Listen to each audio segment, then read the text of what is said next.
Hello guys, welcome back to my channel Pravallika talks. ఈరోజు మనం most requested recipe Nellore చేపల పులుసుని ఈజీ అండ్ క్విక్గా ఎలా చేసుకోవాలో చూసేద్దాం. ఈ రెసిపీని ఈవెన్ బ్యాచిలర్స్ అండ్ బిగినర్స్ కూడా చాలా ఈజీగా ట్రై చేయవచ్చు. So let's start. నేను ఇక్కడ 1 kg ఫిష్ని తీసుకుంటున్నాను. మీరు దీన్ని 2-3 సార్లు శుభ్రంగా కడిగినాక లాస్ట్లో ఒకసారి ఉప్పు ఇంకా నిమ్మరసం వేసుకొని ఒకసారి కడగండి. ఇప్పుడు ఇందులో 1/2 టీ స్పూన్ పసుపు, 2 టేబుల్ స్పూన్ కారం, రుచికి సరిపడా ఉప్పు, 1 టీ స్పూన్ అల్లం వెల్లుల్లి పేస్ట్, అలానే 1 టేబుల్ స్పూన్ ఆయిల్ని వేసుకొని బాగా కలుపుకోండి. ఈ స్పైసెస్ అన్ని ముక్కలకి బాగా పట్టేలా కలుపుకోండి. ఇలా కలుపుకున్న తర్వాత ఒక అరగంట సేపు మూత పెట్టుకొని మ్యారినేట్ చేసుకోండి. ఫిష్ మసాలా ప్రిపేర్ చేయడానికి కోసం స్టవ్ మీద ఒక ప్యాన్ పెట్టుకొని అందులో 2 చిటికెళ్ళ మెంతులు, 1/2 టీ స్పూన్ ఆవాలు, 1/2 టీ స్పూన్ జీలకర్ర, 1 టీ స్పూన్ ధనియాలను వేసుకొని దోరగా ఫ్రై చేయండి. ఇప్పుడు ఇందులో 5 నుంచి 6 ఎండు కొబ్బరి ముక్కల్ని వేసుకోండి. ఇలా వేపుకున్న తర్వాత చల్లార్చి మిక్సీ జార్లోకి వేసుకొని బ్లెండ్ చేసుకోండి. ఇప్పుడు ఇందులో 4 నుంచి 5 వెల్లుల్లిపాయలను వేసుకొని ఒకసారి గ్రైండ్ చేసుకొని ఒక గిన్నెలోకి ట్రాన్స్ఫర్ చేసుకోండి. ఇప్పుడు చింతపండు రసం కోసం ఇందులో ఒక 50 to 60 గ్రామ్స్ చింతపండును వేసుకొని ఒకసారి కడిగి నానబెట్టుకోండి. ఇప్పుడు ఫిష్ కర్రీ కోసం ఒక కడాయిలో ఒక 1/2 కప్పు వరకు ఆయిల్ని వేసుకోండి. ఫిష్ కర్రీలో ఎంత ఆయిల్ వేస్తే అంత టేస్టీగా ఉంటుంది.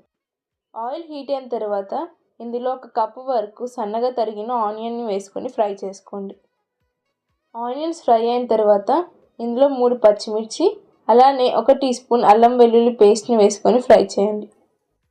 అల్లం వెల్లుల్లి పేస్ట్ పచ్చివాసన పోయేంత వరకు ఫ్రై చేయండి. ఇప్పుడు ఇందులో 1/2 టీ స్పూన్ పసుపును వేసుకొని మరొకసారి ఫ్రై చేయండి. ఇప్పుడు మనం మ్యారినేట్ చేసి పెట్టుకున్న ఫిష్ పీసెస్ని ఒక్కొక్కటి మెల్లగా వేసుకోండి.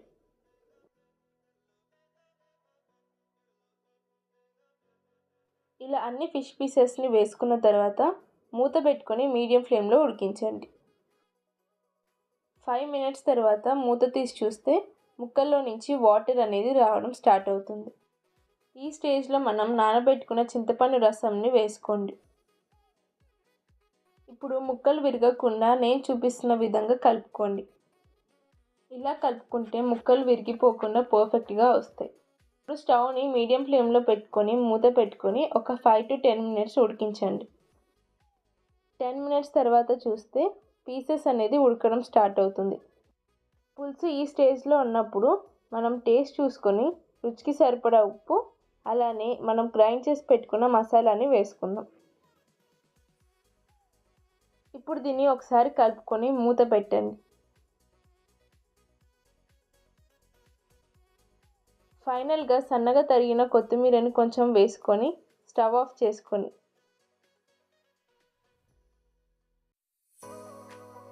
ఈ విధంగా కానీ మీరు ఫిష్ కర్రీని చేసుకుంటే చాలా టేస్టీ అండ్ యమ్మీగా ఉంటుంది. ఈ ఫిష్ కర్రీని మీరు ఒకసారి ట్రై చేస్తే మళ్ళీ ట్రై చేయాలనుకుంటారు, అంత టేస్టీగా ఉంటుంది. సో మీరు కూడా ఈ నెల్లూరు చేపల పులుసుని ట్రై చేసి ఎలా వచ్చిందో నాకు కామెంట్ సెక్షన్లో చెప్పండి. For more videos, please do like, share and subscribe to my channel Pravalika Talks.